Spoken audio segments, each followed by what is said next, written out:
Welcome to Guide Up. In this video, I'm going to guide you on how to unblock a contact on IMO account. For that, make sure you already have the application on your device and you are logged into your account. Now, it is a very simple step.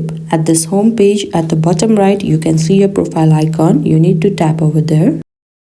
Now you will be led to this kind of interface. There you can see the option security and privacy. Simply tap over there. Now again you will be led to this kind of page, and there you can see the option block contacts.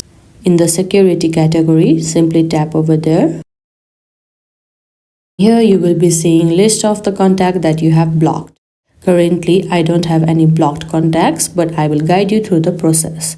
Now here you will be seeing the list of contact that you have blocked, and just beside the name at the right side you will be seeing an option unblock in the blue font.